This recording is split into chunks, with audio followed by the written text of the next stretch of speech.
नमस्कार, आप देख रहे हैं द अर्थ न्यूज़। मैं हूं आपके साथ अमन शर्मा। कल जम्मू के बिश्नौर इलाके से काफ़ी हैरान कर देने वाला मामला सामने आया है, जहां पर गोरक्षकों पर जो है वो गोलीबारी जो है वो की गई है। ऐसा मामला वहां से सामने आया है। हालांकि जितने भी गोरक्षक थे वो सुरक्षित हैं, वो सेफ़ हैं, और जितनी भी गाय तस्कर हो रही थी उनको भी जो है वो सेफ एंड ले लिया गया है। और जो गो तस्कर थे फिलहाल वो भाग चुके हैं। जिस गाड़ी में वो इस पूरी तस्करी को अंजाम दे रहे थे वो गाड़ी भी गोरक्षकों ने अपने पास रखी हुई है इस टाइम, और पुलिस भी जो है वो उसमें इन्वॉल्व हो चुकी है और जांच जो है वो बड़े पैमाने पर शुरू कर दी गई है। लेकिन जिस तरफ से बात करें तो एक तरफ गाय माता को जो है वो पूजा जा रहा है, और दूसरी तरफ कुछ ऐसे शरारती तत्व हैं जो कि इस गो तस्करी के प्रयास को लगातार जो है वो अंजाम देते रहते हैं। और कहीं ना कहीं दाद देनी होगी हमारे युवा को जो इसमें गोरक्षक का काम करते हैं। लगातार जो हैं जितने भी हमारे गाय माताएं हैं उनको इन ऐसे लोगों से छुड़वाते हैं जो कि इनको कहीं गलत जगह पर जो है वो पहुंचाने की कोशिश करते हैं। महाराज जी इस समय हमारे साथ इस पर ज़्यादा बातचीत करने के लिए हैं। महाराज जी से जानेंगे क्या कुछ इनकी प्रतिक्रिया है।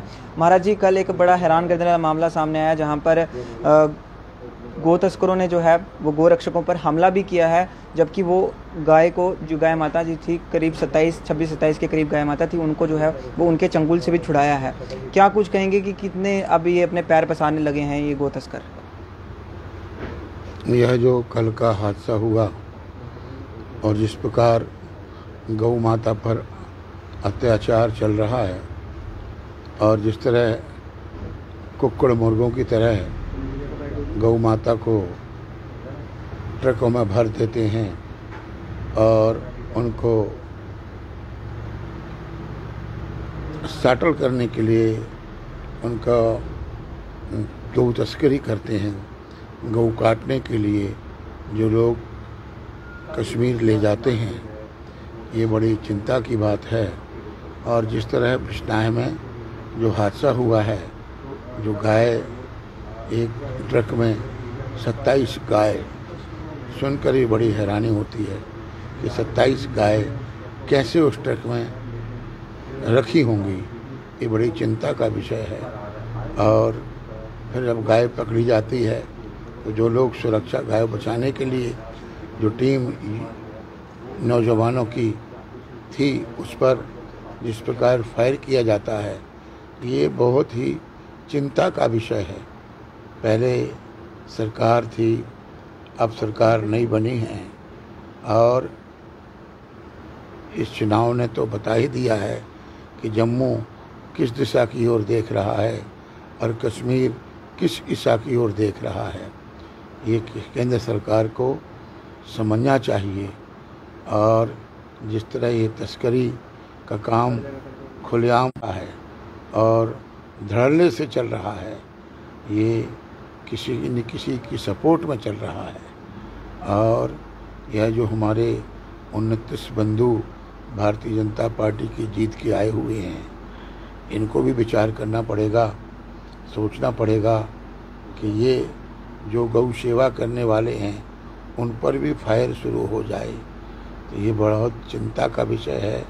जो गौ सेवा करते हैं उनकी भी जान आज सुरक्षा में नहीं है, उनको भी दिन प्रतिदिन, आए दिन थ्रेट मिल रही है। ये बड़ी चिंता का विषय है। मैं वर्तमान एलजी और वर्तमान सरकार से यह अपेक्षा नहीं रखता हूँ, क्योंकि अगर इस तरह का वातावरण बढ़ता गया तो मैं समझता हूँ कि जम्मू वाली में भी उग्रवाद बढ़ेगा और समस्याएं भीषण जटिल बनती जाएंगी, और जिससे बड़ी कठिनाई आने वाली है। मैं अधिक ना कुछ कहते हुए, क्योंकि इस सारे विषय में हमारे संतों की एक विशेष वार्ता, आपस में गोष्ठी चल रही है, और आने वाले समय में एक विस्तार रूप से इस पर चर्चा मीडिया के समक्ष होगी, और जिस पर ऐसे सारे मुद्दे रखे जाएंगे जो एक चिंता और का विषय बन चुकी है। बड़ा दुख हो रहा है। और जिस तरह जो गौ सेवा करते हैं, जैसे हमारे राजकुमार लंगर जी, और भी अनेक लोग हैं जो गाय को ही सर्वस्व मानते हैं, आज उनका जीवन भी खतरे में है। सर बिछना में भी आज गाय तस्करी को लेकर बड़ा प्रदर्शन देखने को मिला। पहले ये मामले जो थे कभी देखने को नहीं मिलते थे, हौसले इतने बुलंद हो गए हैं कि अब तो फायर करना शुरू कर दिया। सर सबसे बड़ा सवाल इसके बीच यही है कि उनके पास हथियार आए कहाँ से? देखिए बात यह है, जो ये काम करते हैं ना वो रास्ता निकाल लेते हैं। गऊ तस्करी कोई नया मुद्दा नहीं है। गऊ को सेटल करने के लिए जो बाली में लोग ले जाते हैं, ये धंधा बंद ही नहीं होता है। इस धंधे में ब्रेक हो सकती है, कमज़ोर पड़ सकता है, पर बंद नहीं हो पा रहा है, क्योंकि 2014 में जब ये मुद्दा सरकार आई उस वक्त भी एक भीषण मुद्दा चला था और 4000 पशु ले जा रहे थे। तो उस वक्त भी काफ़ी चर्चा हुई, डिप्टी सीएम साहब से चर्चा हुई, हमारे संसद महोदय से भी चर्चा हुई, आईजी दानिश राणा थे उस वक्त, उस समय बड़ी चर्चा हुई, पर वो सब असहाय नज़र आते हैं। हमको इस बात को समझ नहीं आता है कि जम्मू में जीतने वाले लोग जो भारतीय जनता पार्टी से ताल्लुक़ रखते हैं, क्या संसद, क्या विधायक, जीतने के बाद भी वो इन कामों की ओर उनका रुझान क्यों नहीं होता है। ये बड़ा एक प्रश्न चिन्ह है, क्योंकि मैं इस मुद्दे से शुरू से जुड़ा हुआ, अनेक ऐसे हादसे हो गए हैं। अभी मैं आपके सामने सारी बातें प्रकट नहीं कर रहा हूँ, परंतु जल्द ही हम मीडिया के रूबरू होंगे और एक ऐसे रूप में होंगे जो आप भी विचार करेंगे कि ये मुद्दा गऊ तस्करी का और जम्मू की जान माल की, जम्मू के विकास की स्थिति कहाँ है, इस पर हम पुनः आपके रूबरू आएंगे।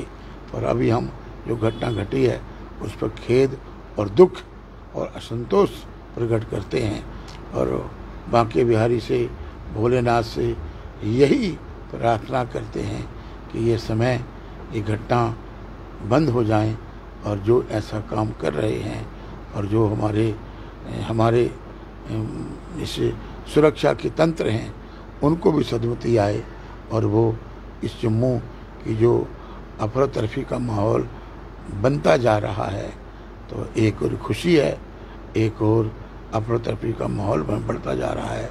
चिंता है इस सबसे सुकून और शांति कैसे हो, इसके लिए हम सबको मिलकर ही जिद्दोजहद करनी पड़ेगी। जय श्री राम। देखिए जी, फिलहाल इस समय तस्वीरें हम जो हैं वो हमने आपको दिखाई कि किस तरह से जो है वो महाराज जी ने कहा है कि जो कल यहाँ पर बिश्नाह में बात करें तो वहाँ पर गो तस्करी का मामला सामने आया, जिसमें गो रक्षकों पर ही जो है वो गो तस्करों ने हमला कर दिया और उसके बाद काफ़ी गुस्सा बिश्नाह के लोगों में भी देखने को मिला। और जितने भी गो रक्षक हैं वो इस समय काफ़ी ज़्यादा गुस्से में हैं। महाराज जी भी इस समय काफ़ी ज़्यादा गुस्से में हैं और इनका कहना है कि हमें दुख हुआ ये सब सुनकर कि गो रक्षकों पर जो है वो हमला गो तस्करी करने वालों ने किया है। तो कहीं ना कहीं अब पुलिस एडमिनिस्ट्रेशन को भी इस और संज्ञान लेना होगा और ये जितने भी मामले जम्मू में सामने निकल कर आ रहे हैं गो तस्करी के, इस पर जो है वो रोक लगानी होगी, ताकि कहीं ना कहीं इसमें बात करें तो इसमें हिंदू धर्म के और इन हिंदू आस्था के साथ जो है वो एक खिलवाड़ भी इन गो तस्करों द्वारा किया जा रहा है। फिलहाल पुलिस से भी अपील रहेगी कि इस मामले को जो है वो गंभीरता से ले। देखते हैं न्यूज़ के नाम पर समित के साथ दीजिए इजाज़त। नमस्कार।